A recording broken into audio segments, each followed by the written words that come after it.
আমরা পরীক্ষা দিলেই ফেল করি। আর ফেল করবো না কেন? আমরা তো পড়ার সময় পাই না। কারণ 365 দিনে 1 বছর, এর মধ্যে 52 দিন শুক্রবার, তাহলে থাকে কত? 313 দিন। এর মধ্যে আবার শীতকাল, গ্রীষ্মকাল, বর্ষাকালের ছুটি 50 দিন, তাহলে থাকে কত? 263 দিন। আবার এর মধ্যে আমরা যদি দৈনিক 8 ঘন্টা করে ঘুমাই, তাহলে বছরে কত আসে? 122 দিন, তাহলে থাকে কত? 140 দিন। আবার এর মধ্যে যদি 1 ঘন্টা করে আমরা খেলার পিছনে ব্যয় করি, তাহলে কতদিন আসে? 15 দিন। 15 দিন বাদ দিলে কত আসে? 126 দিন। এর মধ্যে যদি 2 ঘন্টা করে খাওয়া আর গোসল করার পিছনে ব্যয় করি, তাহলে 30 দিন চলে যায়, তাহলে থাকে কত? 96 দিন।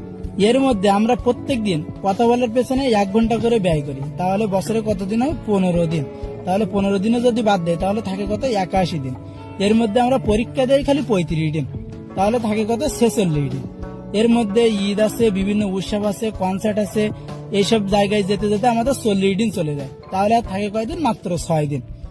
এর মধ্যে আমরা তো বছরে 3 দিন কমপক্ষে অসুস্থ থাকবো, তাহলে আর থাকে কত? 3 দিন বাদ দিলে 3 দিন থাকে। এই 3 দিনের মধ্যে আমরা ঘুরতে যাবো আবার কমপক্ষে 2 দিন, তাহলে থাকে কত? 1 দিন। এখন কি মনে হচ্ছে একদিন আমাদের পড়ার সময় থাকে না? জন্মদিন কোথায় যাবে?